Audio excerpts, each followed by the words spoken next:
Hi welcome back to Town Good Gardens. ഞാൻ അഞ്ജന കൃഷ്ണൻ. അപ്പോൾ ഇന്ന് വന്നേക്കുന്നത് കുറച്ച് അടിപൊളിയായിട്ടുള്ള വെറൈറ്റീസ് ആയിട്ടുള്ള റോസിൻ്റെ കളക്ഷൻസും ആയിട്ടാണ്. അപ്പോൾ ഒന്നാമതായിട്ട് വന്നേക്കുന്നത് മാർഗോ കോസ്റ്ററാണ് കേട്ടോ. മാർഗോ കോസ്റ്ററിൻ്റെ ഓറഞ്ച് കളറിൽ വരുന്ന വെറൈറ്റി ആണ്. വളരെ റെയർ ആയിട്ടുള്ളൊരു വെറൈറ്റിയാണ് കേട്ടോ. നമുക്ക് നഴ്സറികളിൽ നിന്നൊന്നും ഈ ഒരു ഓറഞ്ച് കളർ മേടിക്കാനായിട്ട് കിട്ടില്ല. വളരെ റെയറാണ് കേട്ടോ ഈ ഒരു ഓറഞ്ച്. ഇതിങ്ങനെ നിറയെ പൂക്കളുണ്ടാവും കേട്ടോ കാണാനായിട്ട്. ഇതിപ്പോൾ കുറച്ച് കളർ ഫെയ്ഡായിട്ടിരിക്കുന്നതാണ്. വല്ലാത്തൊരു ഓറഞ്ച് ഷെയ്ഡാണ്. ഓറഞ്ച് പീച്ച് ഷെയ്ഡിലാണ് കേട്ടോ പൂക്കൾ വരാറുള്ളത്. നമ്മുടെ കയ്യിൽ മൊത്തം 3 കളേഴ്സ് ഇപ്പോൾ അവൈലബിൾ ആണ്. ഓറഞ്ച് ഷെയ്ഡ് ഉണ്ട്, അതുപോലെ തന്നെ പിങ്കുമായിട്ട് മിക്സ് വരുന്നുണ്ട്, പിന്നെ റെഡ് വരുന്നുണ്ട്. അപ്പോൾ അതിൻ്റെയൊക്കെ ഡീറ്റെയിൽ ആയിട്ട് ഞാൻ ഈ വീഡിയോ കാണിക്കുന്നുണ്ട്. ഓറഞ്ചിൻ്റെത് ഓരോ ഇതും അതിൻ്റെ ഓരോ പൂക്കളുടെ സ്റ്റേജസ് ആയിട്ടാണ് ഈ വീഡിയോയിൽ കാണിക്കുന്നത്.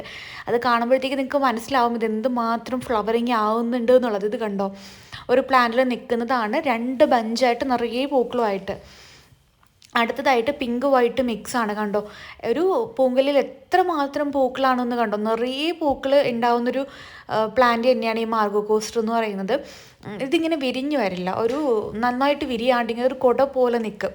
അതാണ് ഇതിൻ്റെ പ്രത്യേകത എന്ന് പറയുന്നത്. മാർഗോ കോസ്റ്ററിൻ്റെ 3 ഷെയ്ഡ്സാണ് നമുക്ക് അവൈലബിൾ ആയിട്ടുള്ളത്. മാർഗോ കോസ്റ്ററിൻ്റെ ഒരു കോംബോ കൂടെ നമുക്ക് റണ്ണിങ് ആണ്. അതുപോലെ തന്നെ അത് മാർഗോ കോസ്റ്റർ റെഡ് വെറൈറ്റി ആണ് കേട്ടോ. റെഡും സെയിം തന്നെയാണ്. ഇതൊന്നും ഇങ്ങനെ വിരിഞ്ഞ് വരാതിരിക്കും എന്നുള്ളതാണ് ഇതിൻ്റെ ഒരു പ്രത്യേകതയും സ്പെഷ്യാലിറ്റിയും ഈ ഒരു റോസിൻ്റെ എന്ന് പറയുന്നത്. മാർഗോ കോസ്റ്ററിൽ ഏകദേശം 7 ടൈപ്പോളം വരുന്നുണ്ട്, 7 കളേഴ്സ് വരുന്നുണ്ട്. റെഡിൽ തന്നെ 2 ഷെയ്ഡ് വരുന്നുണ്ട്, വൈറ്റ് പ്യുവർ വൈറ്റ് വരുന്നുണ്ട്, വൈറ്റിൽ തന്നെ 2 ഷെയ്ഡ് വരുന്നുണ്ട്. പിന്നെയുള്ളത് ഒരു പിങ്ക് ഷെയ്ഡ് വരുന്നുണ്ട്, നമ്മുടെ പിങ്ക് ബട്ടൺ റോസ് പോലെ ഒരെണ്ണം വരുന്നുണ്ട്. അതൊക്കെ നമ്മുടെ കയ്യിൽ പ്ലാന്റ്സ് റെഡി ആവാനായിട്ട് കുറച്ച് ടൈം എടുക്കും. അപ്പോൾ ഇത്രയാണ് മാർഗോ കോസ്റ്ററിൻ്റെ കളേഴ്സ്. അതുപോലെ തന്നെ നമ്മുടെ 7 ഡേയ്സ് റോസ് നമ്മൾ സാധാരണ കൊണ്ടുവരാറുള്ളത് യെല്ലോ 7 ഡേയ്സ് ആണ്. ഇത് യെല്ലോ 7 ഡേയ്സ് അല്ല കേട്ടോ. ഒരു എന്താ ഡിഫറെൻ്റ് ആയിട്ടുള്ളൊരു ഷെയ്ഡാണ്. ഒരു പിങ്ക് ഷെയ്ഡിലുള്ള ഒരു 7 ഡേ ആണ് കേട്ടോ ഇത്. ഇതിൻ്റെ പല പൂക്കളും ഞാൻ ഇതിനകത്ത് ആഡ് ചെയ്യുന്നുണ്ട്. അത് നിങ്ങൾക്ക് കാണുമ്പോൾ മനസ്സിലാവും. നിങ്ങളുടെ കയ്യിൽ 7 ഡേയ്സ് ഉണ്ടെന്നുണ്ടെങ്കിൽ 2 ടൈപ്പ് 7 ഡേയ്സ് വരുന്നുണ്ട്. ഇതേ കാണില്ലേ, ഈ ഒരു കളറും ഉണ്ട്, നമ്മുടെ യെല്ലോ 7 ഡേയ്സും ഉണ്ട്. യെല്ലോ 7 ഡേയ്സ് ആയിരിക്കണം കോമൺ ആയിട്ട് എല്ലാവരുടെ കയ്യിൽ ഉണ്ടാവുക, യെല്ലോ 7 ഡേയ്സ് ആയിരിക്കും. ഇത് കുറച്ച് റെയർ ആയിട്ട് വരുന്ന പ്ലാന്റ് ആണ് കേട്ടോ, ഈ ഒരു പിങ്ക് പോലത്തെ ഷെയ്ഡിൽ വരുന്ന 7 ഡേയ്സ് റോസ്. എൻ്റെ അടുത്ത് ആരൊക്കെയോ വാട്സപ്പിൽ ചോദിച്ചിട്ടുണ്ടായിരുന്നു. ആരൊക്കെയാണെന്ന് എനിക്ക് ഓർമ്മയില്ല കേട്ടോ, അല്ലെങ്കിൽ ഞാൻ വാട്സപ്പിൽ ഷെയർ ചെയ്തേനെ. അടുത്തതായിട്ട് സെൻറ്റഡ് റോസ് ആണ്. ഇതുവരെ സെൻറ്റഡ് റോസ് ഞാൻ ഇങ്ങനെ ഫ്ലവറിങ് ആവുന്നത് കണ്ടിട്ടില്ല കേട്ടോ. പക്ഷേ സെൻറ്റഡ് റോസിൻ്റെ ഒറിജിനൽ ഫ്ലവർ ഇങ്ങനെയാണ് കേട്ടോ. ഒരു നല്ല ഭംഗിക്ക് ഉണ്ടാവും, ഒരു കുട പോലെ ഇങ്ങനെ ഫ്ലവറിങ് ആയി നിൽക്കും. സെൻറ്റഡ് റോസിൻ്റെ നല്ല അടിപൊളിയായിട്ടുള്ള തൈകൾ നമുക്കിപ്പോൾ സെയിലിനായിട്ടുണ്ട്. അടുത്ത വെറൈറ്റി എന്ന് പറയുന്നത് ഇതേ കണ്ടില്ലേ, നല്ല തീക്കട്ട ജ്വലിച്ച് നിൽക്കും പോലെ നിൽക്കുവാണ്. പക്ഷേ കളറ് മാത്രം ഒരു ഒരു ക്രീമി യെല്ലോയും പിന്നെയുള്ളത് റെഡ് ഷെയ്ഡും, ഒരു മജന്ത, റെഡിഷ് മജന്ത ഷെയ്ഡാണ് കേട്ടോ. ഡബിൾ ഡിലൈറ്റ് എന്നാണ് ഐഡിയ വരുന്നത്. ഈ പൂക്കളിങ്ങനെ നിറഞ്ഞ് നിൽക്കുമ്പോൾ ഒറ്റ നോട്ടത്തിൽ പ്ലാസ്റ്റിക് പൂക്കളാണെന്ന് നമുക്ക് തോന്നുള്ളൂ. അത്രയും വലുപ്പമുണ്ട്, അതുപോലെ തന്നെ കളർ കോമ്പിനേഷനും ഡിഫറെൻ്റ് ആണ്. നല്ല സ്മെല്ലുള്ളൊരു റോസ് വെറൈറ്റി കൂടെയാണ് കേട്ടോ ഡബിൾ ഡിലൈറ്റ് എന്ന് പറയുന്നത്. അപ്പോൾ നിങ്ങളുടെ ഗാർഡനിലേക്ക് അങ്ങനെ ഇപ്പോൾ ഇത്രയും സ്പെഷ്യാലിറ്റി ഉള്ളൊരു റോസ് വെക്കണമെന്ന് തോന്നിക്കഴിഞ്ഞാൽ ഈ ഒരു റോസ് സെലക്ട് ചെയ്യാം. അത്യാവശ്യം വലുപ്പമുണ്ട്, സ്മെല്ലും ഉണ്ട്, ഡിഫറെൻ്റ് ആയിട്ടുള്ളൊരു കളർ ഷെയ്ഡും ആണ്. അടുത്തതായിട്ട് ഇത് ഈ ഒരു റോസ് വെറൈറ്റി ആണ്. ഇത് ഒരു പ്രത്യേക ഭംഗിയുള്ളൊരു റോസാണ്. എനിക്കിതിൻ്റെ കറക്റ്റ് ഐഡിയ എനിക്കറിയില്ല, പക്ഷെ നമുക്ക് വളരെ കുറച്ച് റോസ് ഇപ്പോൾ സ്റ്റോക്ക് എത്തിയിട്ടുണ്ട് കേട്ടോ. ഇത് വിരിയുമ്പോഴത്തേക്ക് ഇങ്ങനെയാണ് ഉണ്ടാവുക. ഇതിൻ്റെ കളറാണ് കുറച്ച് ഡിഫറെൻറ്റ്. കണ്ടോ, അടിയിലെ പെറ്റിൽ കണ്ടോ, ഒരു ഗോൾഡൻ ഷെയ്ഡിലാണ് വരുന്നത്. ഇതിങ്ങനെ ഒരുപാട് പൂക്കളുണ്ടാവും, പക്ഷേ പൂക്കൾക്ക് നല്ല വലിപ്പം കൂടുതലാണ് കേട്ടോ. അങ്ങനത്തെ ഒരു റോസ് വെറൈറ്റിയാണ്. നിറയെ പൂക്കൾ ഉണ്ടാവുകയും ചെയ്യും. അതുപോലെ തന്നെ നമ്മുടെ കയ്യോളം വലിപ്പമുള്ള പൂക്കളാണ് ചില സമയത്ത് ഈ ഒരു പ്ലാന്റിൽ ഉണ്ടാവുക. ഇപ്പോൾ ഇതിനകത്തൊക്കെ ഞാൻ 3-4 ഫ്ലവറിൻ്റെ സ്റ്റേജസ് ആഡ് ചെയ്യുന്നുണ്ട്. അത് കാണുമ്പോൾ നിങ്ങൾക്ക് മനസ്സിലാവുന്ന അത്രയും ക്യൂട്ടായിട്ടുള്ള ഫ്ലവേഴ്സാണിത്. ഇതിൻ്റെ മൊട്ട് കാണാനാണ് കേട്ടോ കുറച്ചുകൂടെ ഭംഗി. മൊട്ട് കാണുമ്പോഴത്തേക്ക് ഇങ്ങനെ ഒരു ഗോൾഡൻ, നമ്മുടെ ഗോൾഡൊക്കെ വെക്കുന്നത് പോലെ ഇരിക്കും ആ ഒരു മൊട്ടിൻ്റെ കളർ കോമ്പിനേഷൻ. ഇത് ഫുള്ളായിട്ട് വിരിഞ്ഞിട്ടുള്ളൊരു പ്ലാന്റാണ് കേട്ടോ. നല്ല വലിപ്പമുണ്ട്. എൻ്റെ കയ്യിൽ വെക്കുമ്പോൾ തന്നെ നിങ്ങൾക്ക് മനസ്സിലാവും എന്തുമാത്രം വലിപ്പമാണ് ഈ ഒരു പ്ലാന്റിനുള്ളതെന്ന്. എൻ്റെ ഐഡിയ എനിക്കറിയില്ല. അടുത്തതായിട്ടുള്ളത് നമ്മുടെ mid night blue on rooted ആയിട്ടുള്ള തൈകളാണ് കേട്ടോ. മിഡ് നൈറ്റ് ബ്ലൂവിൻ്റെ നല്ല ഭംഗിയാണ് കാണാനായിട്ട്.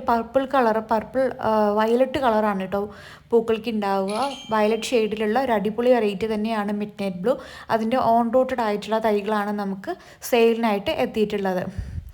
അടുത്തതായിട്ട് പർപ്പിൾ റോസ് ആണ്. ഇല്ലാന്നുണ്ടെങ്കിൽ മൂഡി ബ്ലൂം എന്നറിയപ്പെടുന്നൊരു റോസ് വെറൈറ്റിയാണ്. ഇത് വിരിഞ്ഞ് കഴിയുമ്പോൾ ഉള്ളതാണ്. ഏകദേശം വിരിഞ്ഞ് തുടങ്ങുന്ന സമയത്ത് ഈ ഒരു കളർ കോമ്പിനേഷനിലായിരിക്കും കേട്ടോ വരുന്നത്. നല്ല ഭംഗിയുള്ളൊരു റോസ് വെറൈറ്റി തന്നെയാണ് മൂഡി ബ്ലൂം എന്ന് പറയുന്നത്. Violet purple rose. അടുത്തതായിട്ട് സെൻറ്റിമെൻ്റൽ റോസാണ് കേട്ടോ. സ്ട്രൈപ്പ് റോസിൽ തന്നെ പണ്ട് മുതലേക്കുള്ളൊരു റോസ് വെറൈറ്റി തന്നെയാണ്. നമുക്ക് നഴ്സറികളിൽ നിന്ന് ഇടയ്ക്കിടയ്ക്കൊക്കെ മേടിക്കാനായിട്ട് കിട്ടുന്നൊരു വെറൈറ്റി കൂടെയാണ് കേട്ടോ. പിങ്കും വൈറ്റും കളർ കോമ്പിനേഷനിലാണ് ഈ ഒരു റോസ് വരാറുള്ളത്. നല്ല ഭംഗിയുള്ളൊരു റോസ് വെറൈറ്റി തന്നെയാണ്. അടുത്തതായിട്ട് വളരെ റെയറായിട്ട് വരുന്ന കൽക്കട്ട 300 എന്ന് പറയുന്ന റോസ് വെറൈറ്റി ആണ്. വെറും 3 പ്ലാന്റ്സ് മാത്രമേ നമുക്കിപ്പോൾ കൽക്കട്ട 300 സ്റ്റോക്ക് ഉള്ളൂ കേട്ടോ. അടിപൊളി പ്ലാന്റ് ആണ്, സ്മെല്ലുള്ളൊരു പ്ലാന്റ് ആണ്. പൂക്കൾക്ക് നല്ല വലിപ്പമുണ്ട്. എൻ്റെ കയ്യിൽ വെച്ച് കാണിക്കുമ്പോൾ നിങ്ങൾക്ക് മനസ്സിലാവുന്നുണ്ടാവും എന്തുമാത്രം വലിപ്പമുള്ളതാണ് ഫ്ലവർ എന്നുള്ളത്. ഒരു അടിപൊളിയായിട്ടുള്ളൊരു റോസ് വെറൈറ്റി തന്നെയാണ്. കൽക്കട്ട 300 എന്നാണ് കേട്ടോ ഐ ഡി വരിക. അടുത്തതായിട്ട് ഈ ഒരു റോസ് വെറൈറ്റിയാണ്. ഇതിൻ്റെ എനിക്കറിയില്ല, പക്ഷേ വളരെ ഭംഗിയുള്ളൊരു റോസ് വെറൈറ്റിയാണ്. പിങ്കും വൈറ്റും കോമ്പിനേഷനിലാണ് പൂക്കൾ വരിക. ഇതളുകളുടെ ഏറ്റവും അറ്റത്തായിട്ടാണ് ആ പിങ്ക് ഷെയ്ഡ് കാണാൻ പറ്റുന്നത്. അപ്പോൾ നല്ലൊരു ഭംഗിയുള്ളൊരു വെറൈറ്റി തന്നെയാണ്. മൈൽഡ് ആയിട്ടുള്ളൊരു ഫ്രാഗ്രൻസ് കൂടെ ഉള്ളൊരു റോസ് വെറൈറ്റി ആണ് കേട്ടോ. ഇതിൻ്റെ എനിക്കറിയില്ല. അടുത്തതായിട്ടുള്ളത് ആപ്രിക്കോട്ട് റോസാണ്. അത് ആപ്രിക്കോട്ടിൻ്റെ ശരിക്കിനുള്ള കളർ ഇതാണ് കേട്ടോ. നിറയെ ഇങ്ങനെ വിരിയുന്ന സമയത്ത് ശരിക്കും ഈ ഒരു കളറിലാണ് പൂക്കൾ ഉണ്ടാവാറുള്ളത്. ആപ്രിക്കോട്ട് എന്നാണ് ഐ ഡി വരുന്നത്. കൊലകൊലയായിട്ട് പൂക്കൾ ഉണ്ടാവും എന്നുള്ളത് തന്നെയാണ് ഈ ഒരു റോസിൻ്റെ പ്രത്യേകത എന്ന് പറയുന്നത്. ബഞ്ചായിട്ട് പൂക്കൾ ഉണ്ടാവും. ഞാൻ നിങ്ങൾക്ക് കാണിച്ചു തരാം കേട്ടോ.